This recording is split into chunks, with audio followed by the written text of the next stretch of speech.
Adrião, lá vinha novamente o Adrião.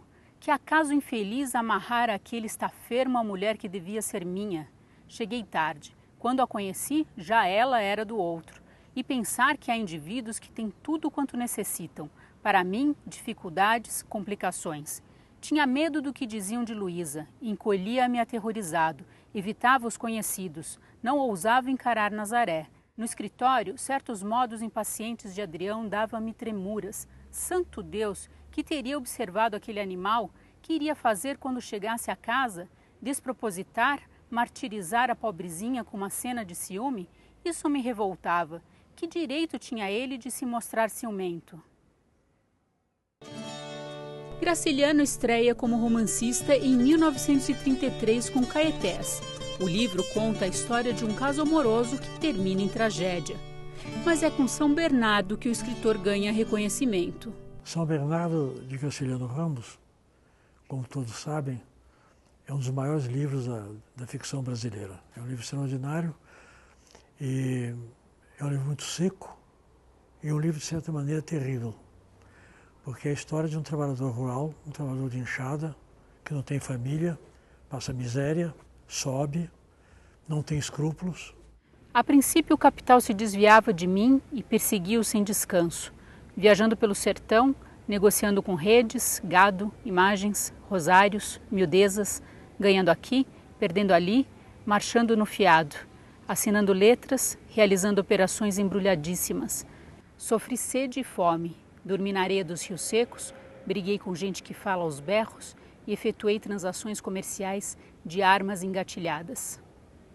O ideal dele é construir uma fazenda onde ele foi trabalhador de enxada, ele quer ser dono daquela fazenda. Consegue. Ele consegue fazendo as piores coisas que for possível fazer. Ele consegue fazer com que a produção daquela propriedade rural acaba crescendo, mas para isso ele acaba adotando uma postura extremamente tirânica em relação aos trabalhadores. Então a obra trata todo o tempo desse movimento, ou seja, da exploração do trabalho, porque ao mesmo tempo que esse Paulo Honório ele foi explorado durante muito tempo, teve até uma passagem pelo cárcere, e depois ele se torna explorador. Já acabei, seu Paulo. Acabou nada! Acabei, senhor, sim. Juro por essa luz que nos alumia. Mentiroso! O gado está morrendo de fome, roendo a madeira. Ainda agora os costos estavam cheios. Nunca vi gado comer tanto. Ninguém aguenta mais viver nessas terras. Não se descansa. Tá se metendo a perna, seu safado! Mas, seu Paulo, vai trabalhar, seu vagabundo! Há um momento que ele diz, agora eu preciso de um herdeiro. E é no momento que ele diz, agora eu preciso de um herdeiro, que surge a questão do casamento. E aí circunstâncias levam a que ele se case com Madalena, que é professora da cidade e tal. E Madalena é uma pessoa muito sensível, que tem outra experiência, outra formação, e que é inclusive distinta da formação daquelas pessoas que trabalham com o Paulo Honório, né? E a presença dela vai gerar, pela primeira vez, um embate, né? De alguém que diz não, de alguém que contesta, de alguém que se põe como um sujeito diante dele. Né? E a vida conjugal estará muito marcada por esses conflitos. Não tem coragem de espancar uma criatura daquela forma? Ah, sim, por causa do marciano. Pensei que fosse coisa séria. Assustou-me. Bater assim num homem, que horror. Foi uma ninharia, filha. Está você aí se afogando em pouca água.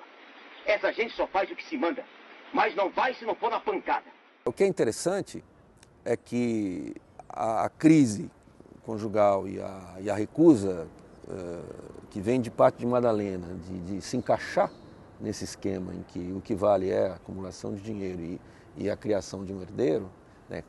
Tudo fica posto nessa chave em que as coisas são mais importantes do que as pessoas, né? E esse futuro da propriedade é o único objetivo que parece estar em pauta, né? Leva a um momento em que os conflitos se acirram ao suicídio da Madalena. Ele trata não só os trabalhadores, mas a própria esposa como coisas, como objetos que fazem parte desse universo material dele.